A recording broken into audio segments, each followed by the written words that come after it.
El día de hoy, en esta serie La Guerra que Libras, tenemos el mensaje titulado El comienzo del fin de la guerra. El comienzo del fin de la guerra. Y este capítulo 13 de Marcos vamos a dividirlo en tres mensajes y vamos a ver, hermanos, cómo se viene anunciando en este capítulo el fin de la guerra. La guerra no es algo que nos gusta a nosotros, ¿verdad? Es algo que requiere de esfuerzo, que requiere de enfoque, y hay veces que la guerra pues cansa y la guerra puede a desgastarnos.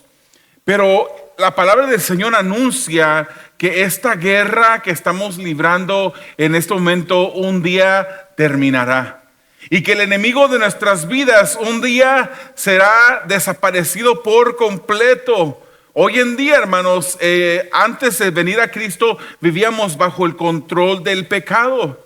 Hoy en día, hermanos, si somos hijos de Dios, ya no vivimos bajo el control del pecado. Ahora el Señor venció el pecado en la cruz del Calvario y ahora tenemos dominio. No vivimos practicando el pecado, porque aquel que no es hijo de Dios vive practicando el pecado. Esa es una diferencia entre los que somos cristianos, discípulos de Jesús, hijos de Dios, aquellos que no son hijos de Dios, que aún siguen practicando el pecado. Pero un día, hermanos, cuando estemos en el cielo, seremos libres completamente de la presencia del pecado. Hoy en día hemos sido salvos. Hoy en día ya no nos controla el pecado, pero batallamos todavía contra él. Batallamos contra el pecado. Un día el enemigo de nuestras vidas y también el pecado estarán ausentes completamente. Y vamos a empezar con este mensaje este domingo, analizando cómo el fin de la guerra se empieza a anunciar. Vamos a ir leyendo los versículos 1 al 13 conforme vayamos en el mensaje. Pero en este mensaje, hermanos, quisiera introducirlo de esta manera. ¿A cuántos de ustedes les gusta manejar? Conducir, agarrar un carro y de repente decirle a su familia: ¿sabes qué? Vamos a agarrar un viaje, vamos, no sé dónde lleguemos, sino vamos por el norte, por la carretera escénica en el Pacific Coast Highway, que estamos viendo el mar al lado izquierdo mientras que vamos viajando al norte. O a lo mejor decide irse rumbo al desierto, a Arizona, no sé. Pero hay personas que de repente agarran un carro y les gusta nada más irse de aventura y manejar hasta donde se termine la gasolina. Hay personas que les gusta manejar a larga distancia, pero para otras personas el manejar es una agonía, hermanos. No les gusta manejar. Son personas que se duermen fácilmente, que tienen que estar pendientes sabiendo. Y a veces yo no sé de qué categoría quepo yo, pero a veces me ha gustado manejar a largas distancias cuando hemos ido a diferentes países. A mí no me gusta que agarrar tours, que nada de eso. A mí me gusta rentar un carro, subirnos al carro y irnos a la ciudad, a los pueblos, a los mercados y probar esa comida típica. Hace poquito que fuimos a Costa Rica, eso es lo que hicimos. Nuestros hijos, no conociéndonos tanto, nos compraron un pasaje todo incluido en un lugar bien bonito de Costa Rica, mucho bosque por alrededor, pero era todo incluido y teníamos que quedarnos ahí en el hotel. Aunque el hotel tenía muchas actividades, diferentes albercas y diferentes restaurantes para ir a comer cuando quisiéramos, pero nosotros queríamos como salir a ver y probar aquello que es típico del país. Entonces un día, aunque estaba todo pagado, agarramos un carro, lo rentamos y nos fuimos de carretera. Y fuimos y conocimos cosas bonitas. Hay gente que le gusta hacer eso, pero hay personas que el conducir es como agonía para ellos. Ya sea que a usted le guste conducir a larga distancia o no, hay un elemento, hermanos, que es requerido por seguridad. Ya sea que usted maneje a larga distancia o no, incluso nada más vaya a la esquina, cuando conducimos debemos estar atentos, debemos de estar velando. No podemos ir con el celular. ¿Cuántos hay aquí que conducen con el celular abierto? ¿Cuántos hay aquí que están distraídos? Tenemos que estar enfocados en la carretera, velando, para estar seguro de que no se nos atraviese algo que pudiera causar un accidente.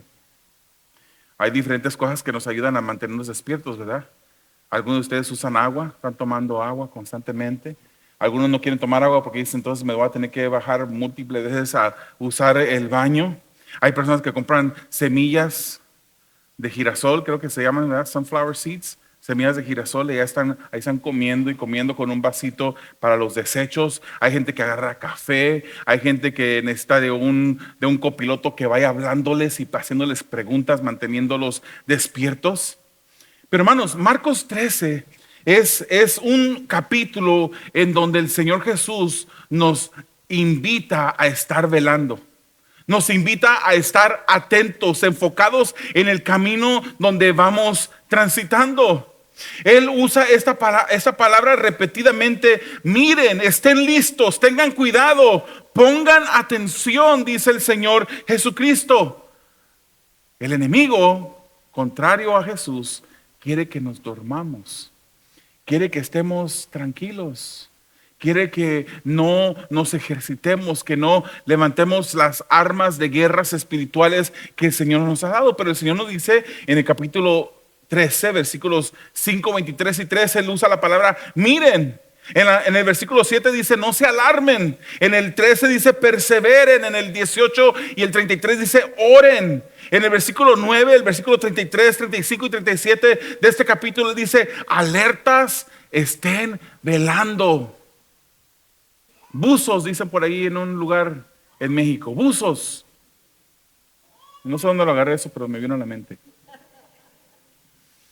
El primer punto del mensaje, hermanos, el Señor abandona el templo. Quiero que lea conmigo Marcos capítulo 13, versículos 1 y 2. Cuando salía Jesús del templo, dijo uno de sus discípulos: mira, maestro, qué piedras, qué edificios. ¿Ves todos estos grandiosos edificios?, contestó Jesús.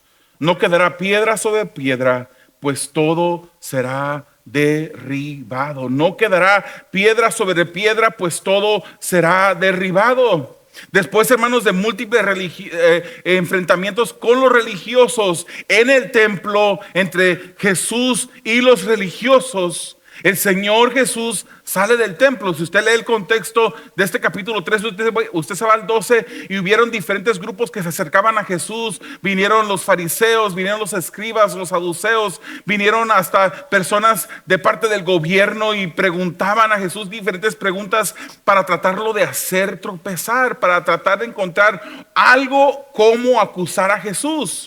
Ese es el contexto. Pero después de esos enfrentamientos, Jesús sale del templo, y mientras salía, uno de sus discípulos voltea y mira el templo grandioso con sus piedras grandes. Ese templo, hermano, de este tiempo era el templo que llamamos nosotros el segundo templo. Hay un templo, tercer templo, que ha sido profetizado en las escrituras, que aún no existe, y yo no sé cómo Dios le va a hacer, pero Él sabe el plan. Allí en el lugar donde debe de ir el templo en Jerusalén está ahorita una mezquita. Imagínese usted cuando ya llegue el momento de construir un templo, el templo de Salomón en ese lugar, va a haber ahí un conflicto seguramente. Pero el templo de Marcos 13 es el segundo templo. La construcción de este templo fue después del exilio babilónico. Si usted va al libro de Esdras, al libro de Nehemías en el Antiguo Testamento, usted va a ver allí cómo empiezan los esfuerzos para volver a levantar este templo, que ahora es el segundo templo del tiempo de Jesús. Este templo, hermanos, que Nehemías y Esdras laboraron para levantar, fue ampliado y fue embellecido por Herodes el Grande. Habían diferentes Herodes en las escrituras, los hay. Pero en el año 19 antes de Cristo, Herodes el Grande lo embelleció y lo hizo más grande. Para hacer esto, él prácticamente demolió todo el templo que había hecho Nehemías y Esdras para volverlo a engrandecer y hacerlo más grande, aunque todavía era considerado el segundo templo. Su construcción eran piedras enormes, pulidas, hermanos, que encajaban a la perfección una con otra. Y el muro este de este templo estaba cubierto de oro. Estaba cubierto de oro. Hermanos, el que Marcos menciona en este momento que Jesús salía del templo aunque es una narración de los pasos de Jesús, no es solamente una narración. Esto es algo significativo. ¿Cómo es que llegamos aquí? Jesús había ya en esos días anteriores había maldecido una higuera estéril. Esa higuera estéril representaba a la nación de Israel. Ya Jesús había volcado las mesas de los que vendían en el templo, que habían hecho del templo una cueva de ladrones. Esas son las palabras de Jesús. Ya los líderes religiosos habían cuestionado la autoridad de Jesús, siendo él mismo Dios. Habían cuestionado su autoridad.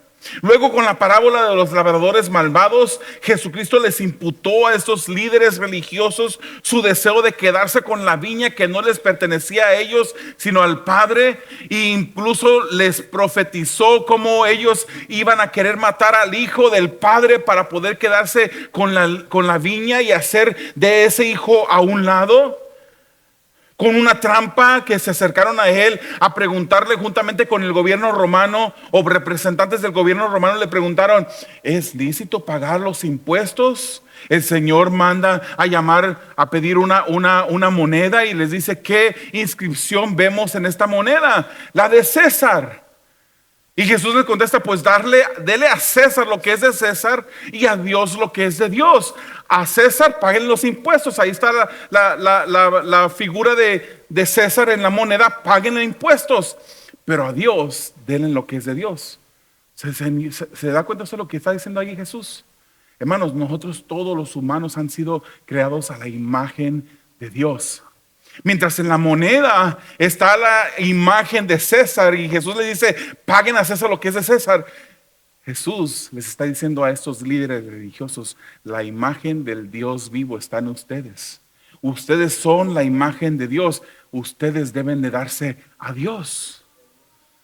Con el supremo mandamiento y el segundo, Jesús aseveró que los religiosos no estaban amando a Dios ni a sus prójimos. Cuando le preguntaron: ¿qué es el más importante?, él dijo: ama al Señor tu Dios. Y el segundo es semejante: ama a tu prójimo como a ti mismo. Ya también Jesús había advertido al pueblo sobre los escribas, contrastando su hipocresía, la hipocresía de los escribas, con la devoción de una viuda que se acercó y entregó depositando 2 blancas. Todo eso estaba sucediendo cuando Jesús sale del templo, y los discípulos admiran la grandeza del templo. El pueblo se encontraba, hermanos, en plena algarabía. ¿Se recuerda? Había mucha gente visitando en ese momento. Era el tiempo de la Pascua. Muchos, miles de personas habían llegado a Jerusalén para entregar sacrificios, para ser parte de las fiestas religiosas del pueblo de Israel. Pero eran solamente esos, fiestas religiosas. No habían entregas sinceras de corazón. ¿Qué piensa Jesús, hermanos? ¿O qué piensa Dios? Que Jesús es Dios, pero ¿qué piensa en general Dios de actos de religiosidad sin tener devoción? ¿Qué es lo que Él piensa? Si vamos a Isaías capítulo 1, versículos 11 al 14, posiblemente usted en la pantalla, creo que me equivoqué y puse el versículo equivocado, pero puede abrir sus Biblias. Isaías capítulo 1, 11 al 14 dice: ¿de qué me sirven vuestros muchos sacrificios?, dice el Señor. Harto estoy de holocaustos de carneros y de la grasa de animales engordados. La sangre de toros, corderos y cabras no me complace. ¿Por qué venís a presentaros ante mí? ¿Quién os mandó traer animales para que pisotearan mis atrios? No me sigáis trayendo vanas ofrendas. El incienso es para mí una abominación. Luna nueva, día de reposo, asambleas convocadas. No soporto que con vuestra adoración me ofendáis. Yo aborrezco vuestras lunas nuevas y festividades. Se han vuelto una carga para mí que estoy cansado de soportar. Eso es lo que el Señor Dios recibe y mira cuando un pueblo religioso se acerca a Él tratando de, con su religiosidad, agradarlo a Él. Tratan de agradarlo a Él, pero lo único que consiguen es ofender a Dios. Así se encontraba el pueblo. Este pueblo había sido comparado a la higuera estéril. Era una higuera estéril que iba a ser maldecida por el dueño de la higuera. Porque estaban estériles. Ellos nada más venían sin devoción, con pura religiosidad al templo a ofrecer y a celebrar. Hermanos, el estado actual del pueblo era similar a esta escritura de Isaías. El pueblo, liderados por líderes religiosos, idolatraban al templo. ¿Cuál fue una de las acusaciones que se le hizo a Jesús? Estando delante del Sanedrín, cuando estaba siendo enjuiciado antes de ser llevado a la cruz del Calvario, las escrituras nos dicen que habían diferentes falsos testigos que ni siquiera se podían poner de acuerdo acusando a Jesús. Y uno de repente se levanta y dice: yo escuché a este hombre decir que él destruiría el templo y en 3 días lo volvería a levantar. Esa fue una acusación. Esa acusación, eso que dice esta persona que dijo Jesús, ofendió a los líderes religiosos. Porque miraban este templo de una manera religiosa, idolatraban al templo, pero habían olvidado al Dios del templo. Bueno, eso es un llamado para nosotros. La guerra espiritual no solamente es en contra del enemigo y sus secuaces. La guerra espiritual es una guerra que luchamos contra esta misma carne.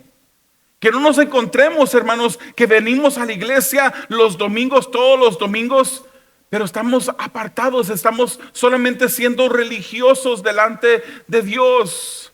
Que venimos a este lugar después de haber hecho lo que querramos hacer allá afuera y levantamos manos, que a Dios, en lugar de adorarle a Él, en lugar de Él agradarse por esta alabanza y por esta adoración, Él más bien se ofende. Porque nos mira a nosotros solamente como haciendo actos de religiosidad, donde venimos, cantamos, nos sentamos, escuchamos el mensaje, damos ofrenda y hacemos todo por religión, sin que haya devoción en nuestros corazones. Hermanos, el Señor Jesús, el Creador mismo, salía en este momento del templo, cumpliendo lo que Mateo versículo 38 del capítulo 23 nos dice: pues bien, la casa de ustedes va a quedar abandonada, dijo Jesús. Esa casa, ese templo, ya no era casa de Dios. Ya los líderes religiosos se habían apoderado de esa casa, se habían hecho señores y amos del templo. En el área del templo, hermanos, había otras edificaciones. El templo no era el único que estaba ahí en ese lugar. También habían torres. Ahí estaba la torre de Antonia. La torre de Antonia. Múltiples pórticos también, como por ejemplo el pórtico de Salomón. Habían atrios, habían columnas, habían otras edificaciones aparte del templo. Y Jesús profetizó que no quedaría piedra sobre piedra que no sería derribada. Hermanos, esta es una profecía de una destrucción increíble. El día de hoy, si usted pone atención a las noticias de Israel y mira las noticias y mira imágenes de ese templo, ya no mira un templo, solamente mira una pared, que es lo único que queda de ese templo. Ese muro que se le llama el muro de lamentos. Ahí usted mira a los judíos que se acercan al muro. Muchos en esta moción escriben peticiones de oración en papelitos y los meten allí en medio de las piedras. Es lo único que queda del templo. En el año 70 después de Cristo, el emperador Tito Flavio Vespasiano y el ejército romano llegaron.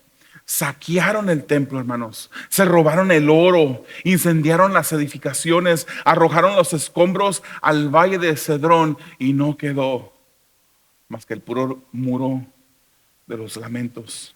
Tal y cual lo había dicho Jesús. Cuando el Señor del templo salía del templo para ya no volver. Qué triste, hermanos. Qué triste que hoy en día se reúnen tantas agrupaciones, tantos lugares en donde piensan que se están reuniendo para exaltar a Dios, pero solamente se están reuniendo para actos de religiosidad. Actos que solamente te aplacan la conciencia. Es como una curita que le ponen a la conciencia. Y no hay una decisión de dedicarse a Dios, de vivir en devoción para Dios. El día de hoy, hermanos, el templo del Señor no está hecho de ladrillos, no está hecho de madera, no está hecho de piedras ni mezcla. Nosotros, los que somos salvos, somos el templo de Dios. El templo del Espíritu Santo está aquí. Muchas veces decimos, vamos a la iglesia, y no está mal, no es pecado decir vamos a la iglesia, ¿verdad? Pero esta edificación que está aquí es simplemente una edificación. Cuando estaba chiquito yo escuchaba que el pastor decía, hermanos, el Espíritu Santo llega aquí desde antes que usted haya llegado aquí para ir preparando el ambiente. El Espíritu Santo no está aquí. Este es un lugar vacío, hermano. Se pone frío cuando está apagada la calefacción. Se pone caliente cuando no hay aire acondicionado. Ningún espíritu llega aquí antes a tratar de acomodar el ambiente. Nosotros vivimos con el Espíritu de Dios y aquí no hay nadie de nosotros que somos hijos de Dios. El Espíritu Santo no se encuentra aquí. Somos el templo del Espíritu. Pero todo este relato de Marcos, hermanos, viene a ser una advertencia para nosotros. No nos refugiemos en religiosidad por ventaja propia. El que se refugia en religiosidad está perdiendo la guerra espiritual. Ha perdido el enfoque de lo que en realidad significa guerrear esta guerra espiritual. Hermanos, estamos rehusando reconocer la autoridad y el señorío de Dios en nuestras vidas solamente por cumplir un acto religioso. Estamos rehusando entregarnos a aquel cuya imagen llevamos en nosotros. Lamentablemente, a lo mejor tú no te debes de preocupar porque el Señor se vaya de tu vida. Es posible que nunca ha estado en ti.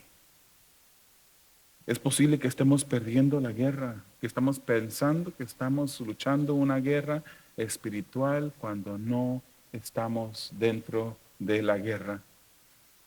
Y así es como el enemigo te quiere tener. ¿Tú crees que el enemigo quiere más soldados de Jesucristo que se levanten en guerra en contra de él? No. Él quiere mantener a las personas ciegas que no conocen a Dios. Ciegas, y a los cristianos, los que somos hijos de Dios, Él quiere ponernos una venda, Él quiere inyectarnos con una inyección que nos haga que nos dormamos. Él no quiere que nosotros guerriemos en esta guerra espiritual. Veamos los versículos 3 al 8, hermanos. El camino destructivo del engaño, una herramienta de Satanás en la vida de los creyentes. Dice versículo 13, capítulo 13, 3 al 8. Más tarde estaba Jesús sentado en el monte de los olivos frente al templo, y Pedro, Santiago, Juan y Andrés le preguntaron en privado: dinos, ¿cuándo sucederá eso? ¿Y cuál será la señal de todo esto? De que todo está a punto de cumplirse. Versículo 5. Tengan cuidado de que nadie los engañe. Comenzó Jesús a advertirles: vendrán muchos que usando mi nombre dirán yo soy, y engañarán a muchos. Cuando sepan de guerras y de rumores de guerras, no se alarmen. Es necesario que eso suceda, pero no será todavía el fin. Se levantará nación contra nación y reino contra reino. Habrá terremotos en diferentes lugares, también habrá hambre. Esto será apenas el comienzo de dolores. Se anuncia el comienzo del fin de esta guerra, hermanos. Habiendo salido Jesús y los discípulos, atravesaron el valle de Cedrón, un valle que dividía, el templo estaba así en un monte. Había un valle de Cedrón, y frente a él, donde estaba el templo, había otro monte que se le llama el Monte de los Olivos. Jesús sale con sus discípulos, atraviesa el valle y sube al monte de los discípulos y se sienta mirando en dirección al templo, ese templo grandioso del cual acababan de salir. En este momento, hermanos, el íntimo de Jesús le pide una señal, le pide una fecha. ¿Cuál es la fecha, Señor? ¿Cuáles serán las señales del fin? Hoy en día hay muchos que se han atrevido a ponerle una fecha, pero la palabra del Señor nos dice que el día y la hora no lo saben. Por eso tenemos que velar. Por eso tenemos que estar atentos. El Señor nos ha dejado señales, no nos ha dicho el día específico, no nos ha dicho la hora específica. Y la gente que no conoce las Escrituras es fácilmente engañada. ¿Qué pasó en el Caribe hace muchos años? Un líder que les dijo a sus seguidores, se fueron a él, vendieron todas sus posesiones, se fueron y allá este líder les dio un ponche con cianuro. Quedaron todos muertos porque no conocen la palabra, hermanos. Usted no está leyendo la Biblia, no está velando. Usted no está aprendiendo más de las Escrituras, no está velando como Dios quiere que usted vele. Estemos atentos, estemos alerta, estemos viendo las señales que el Señor nos ha dejado en sus Escrituras. Le preguntan, ¿cuándo sucederá esto? Hermanos, en el libro de Mateo vemos más detalles que Marcos no incluye. En su pasaje paralelo, Mateo 24:3 dice: más tarde estaba Jesús sentado en el monte de los olivos cuando llegaron los discípulos y le preguntaron en privado: ¿cuándo sucederá eso? ¿Y cuál será la señal de tu venida y del fin del mundo? De tu venida y del fin del mundo. Es un detalle que no incluyó Marcos, pero que ahora aquí lo vemos en Mateo y podemos agregar claridad en este pasaje. La respuesta de Jesús fue acerca de su venida. Y él dice: miren, tengan cuidado, estén alerta. Así comienza, hermanos, el sermón del monte de los olivos. Habían profecías. Les dio profecías, especialmente lo que sucederá antes de su regreso. Hay maestros de las Escrituras que yo respeto mucho, pero con los cuales yo no estoy de acuerdo. Y yo creo que este capítulo 13 de Marcos me da a mí las respuestas de por qué yo no estoy de acuerdo con ellos. Algunos maestros de la Biblia dicen que estas profecías que Jesús menciona aquí en el capítulo 13 de Marcos ya se cumplieron cuando fue destruido el templo en el año 70 después de Cristo. Pero si yo miro el versículo 10 me dice que era necesario que se predicara el evangelio en todo el mundo. Y aún eso no había sucedido, por lo menos en el tiempo de Jesús, ni en el tiempo del año 70 después de Cristo. Si veo el versículo 14, dice que habría una abominación desoladora que sucederá en el tercer templo. Ese templo aún no existe.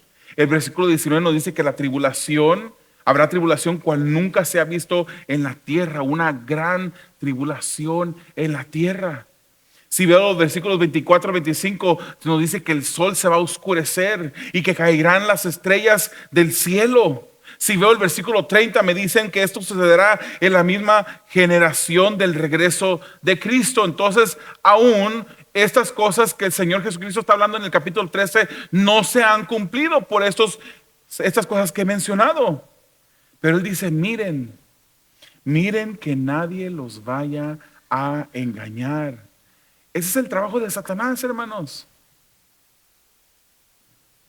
Y si alguien se ofende, no lo digo para ofender, hermanos, se lo digo sinceramente. Pero si usted tiene familiares allí en la luz del mundo, si usted tiene familiares o amigos conocidos en esa iglesia que hablan como brasileños y que dicen: paren de sufrir, vengan y compren la astillita de la cruz de Cristo y te vendemos un jarrito de la unción y aquí está una hebrita del manto que cubrieran a Jesucristo. Son puras mentiras. Si usted mira un templo así, hermanos, un lugar así donde se reúnen corra de ese lugar. Si alguna vez alguien lo invitó a un lugar así, no se atreva a entrar, hermanos, porque allí es una cueva de demonios que solamente usan la palabra para engañar a las personas que no conocen la palabra. Hermanos, ustedes sean como los de Berea. No me crean lo que yo estoy diciendo desde este púlpito o desde esta mesa. Vayan a casa y examinen con sus escrituras. No se sientan satisfechos con solamente venir los domingos y escuchar a una persona que apenas conoció 45 minutos y ya diga, pues eso es lo que dijo el pastor. No, examinen las escrituras a ver si es verdad lo que está diciendo el pastor. Vea, hermanos, no se deje engañar, estén alertas, porque Satanás busca engañar. Miren que nadie los vaya a engañar. Y luego da unas pistas Jesús. Dice, vendrán muchos diciendo que son el Cristo. Y muchos caerán en el engaño. Muchos. Yo mencioné dos sectas. Esas son sectas, no son cristianos. Se llaman cristianos. Como los mormones se dicen que son cristianos. No son cristianos los mormones. Los testigos de Jehová no son cristianos tampoco. Muchos caerán en el engaño. Y Jesús dice, cuidado con los falsos cristos y maestros. Fíjese lo que dice 2 de Pedro capítulo 2 versículo 1. En el pueblo hubo falsos profetas. También entre ustedes habrá falsos maestros que encubiertamente introducirán herejías destructivas al extremo de negar al mismo soberano Señor que los rescató. Esto les traerá una pronta destrucción. No porque se diga pastor, es un pastor. No porque se diga o se llame una iglesia, es un lugar donde en verdad se estudia la palabra y se predica la palabra y se predica en contra del pecado, hermanos. Jesús dice, oirán de guerras y rumores de guerras. Estas son cosas que irán incrementando en intensidad. Aún así, hermanos, la soberanía de Dios seguirá en control. No se asusten, hermanos. Se oirán guerras y rumores de guerras, veremos conflictos en todo el mundo, pero no se asusten porque el que está en control y que ha estado en control desde la eternidad pasada y nunca ha perdido el control, nunca ha perdido una guerra, seguirá en control hasta el fin, hermanos. Podemos confiar en Él. Él es el que nos cuida. Dice, no se alarmen, Jesús dice, no se alarmen. Es necesario que esto ocurra, pero aún no es el fin. Y da otras pistas. Se levantará nación contra nación. Se levantará reino contra reino. Habrán terremotos en muchos lugares. Habrán hambres. Pero eso solamente será el principio, dice Jesús. Ese principio de dolores que usa las escrituras es el término que se entendía en aquel tiempo por el fin de los tiempos.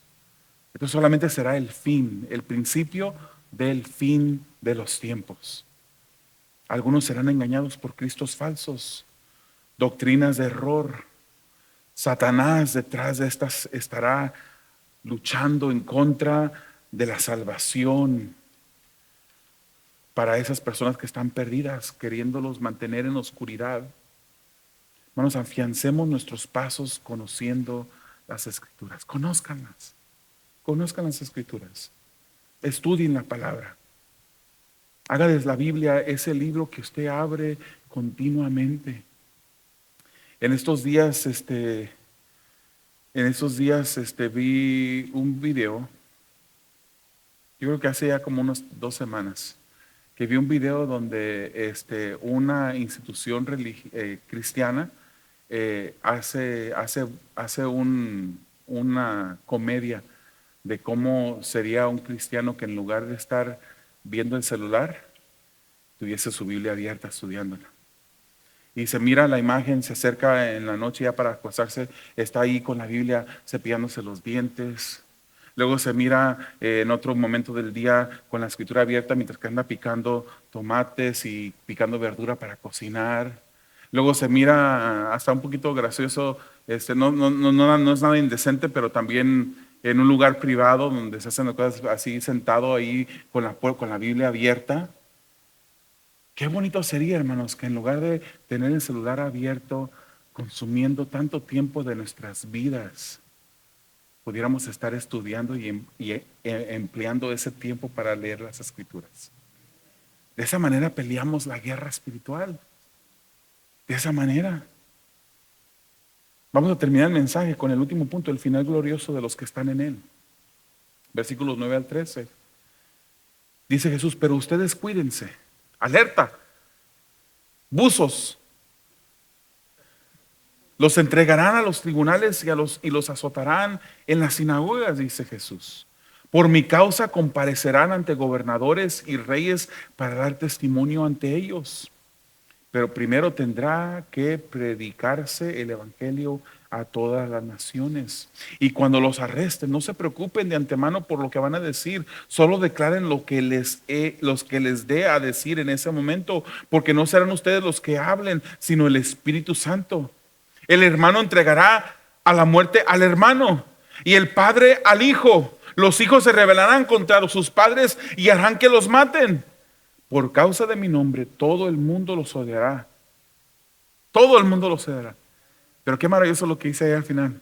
Pero el que se mantenga firme hasta el fin será salvo.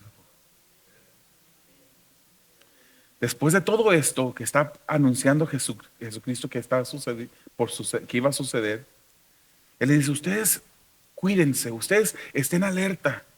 El camino de los discípulos de Jesús, los de este pasaje, hermanos, los que estaban ahí escuchándolo en este momento cuando Jesús enseña esto, y los demás a través de todos los tiempos,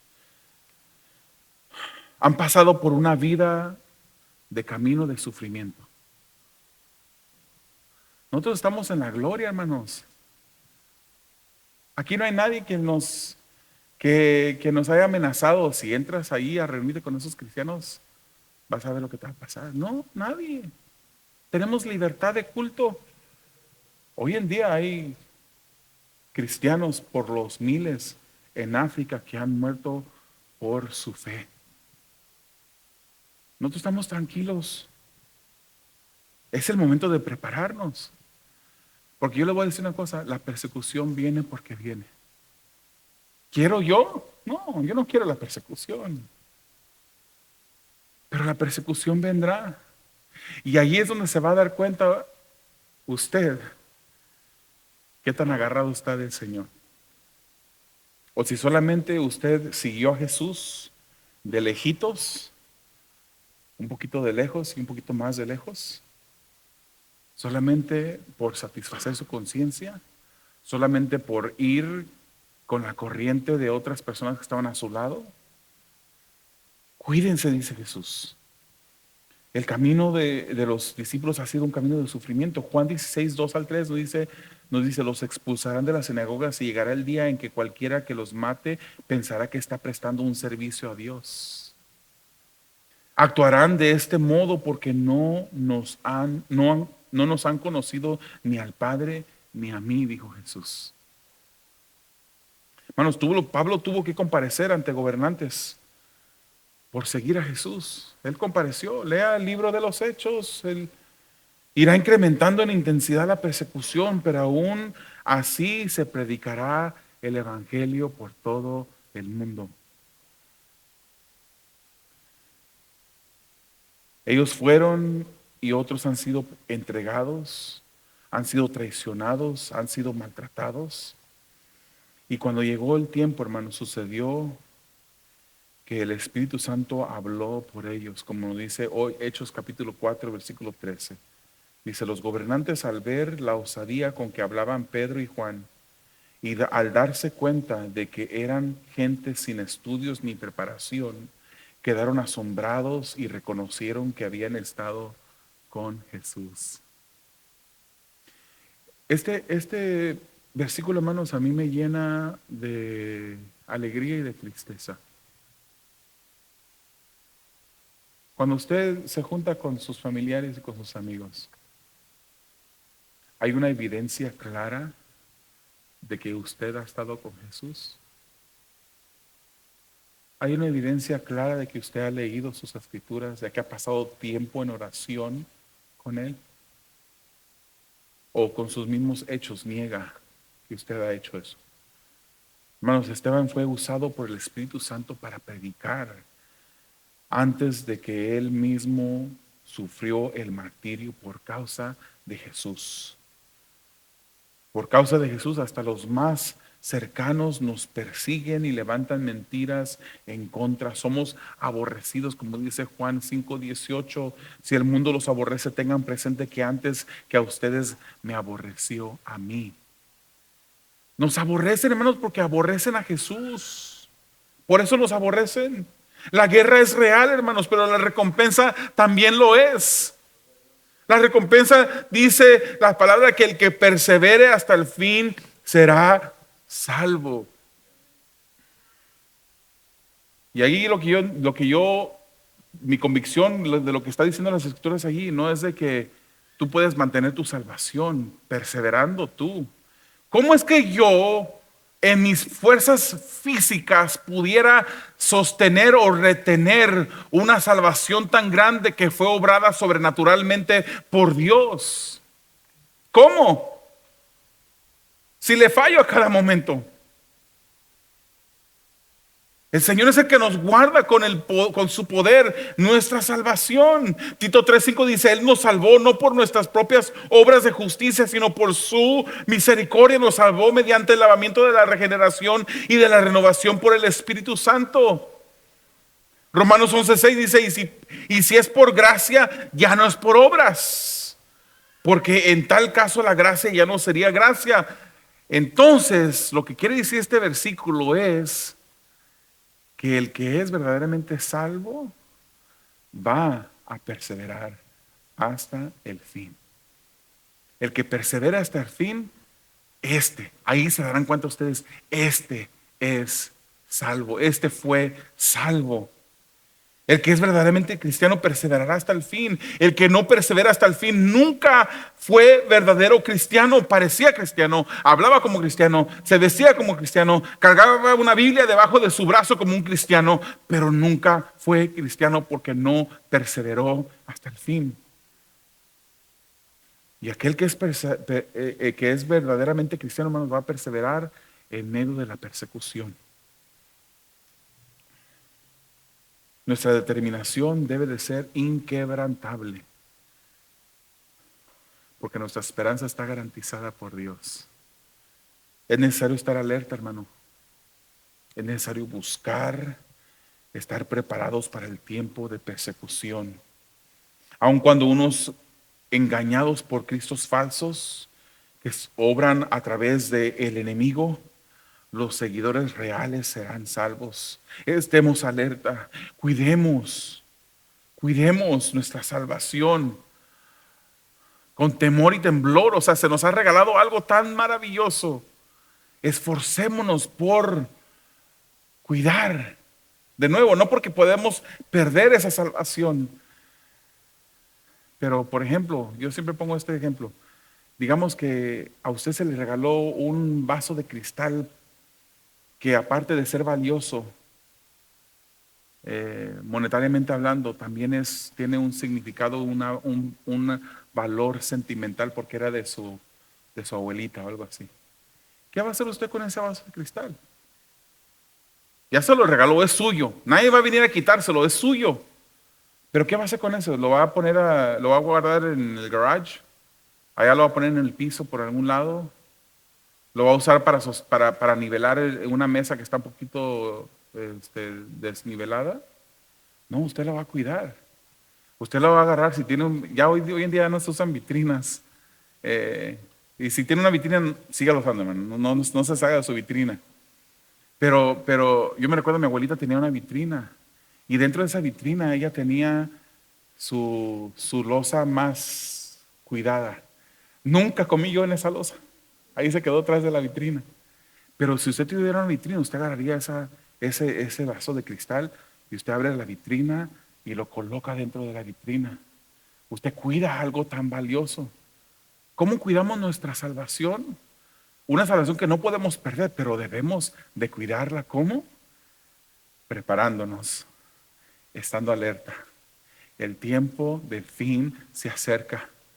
La persecución viene. Y cuando el enemigo habrá pensado que ganó la guerra, será el momento de su fin. y el momento de nuestra gloria en el cielo. Gloria al Señor por eso. Oremos. Amado Dios, te damos gracias. Gracias por tu bondad, gracias por tu advertencia, por tu cuidado. Tú nos mandas, Señor, a que estemos alertas. Nos has dejado pistas en la palabra que nos dicen cuando el fin se acerca. Estamos, Señor, en esta guerra espiritual luchando en contra del enemigo, pero estamos tranquilos, Señor, que tú estás cuidando de nosotros. Tú nos has llamado a luchar la guerra. Y lo hacemos, Señor. Hacemos lo que tú nos mandas a hacer, pero siempre confiados que tú eres nuestro líder, el general que va adelante de nosotros. Y algo que nos llena de completa satisfacción, Señor, es que tú eres ese guerrero que nunca ha perdido ni perderá ninguna batalla. A ti la gloria, Señor, ayúdanos. Necesitamos de ti, del poder de tu Santo Espíritu, Señor. Lo pedimos en el nombre de Jesús. Amén.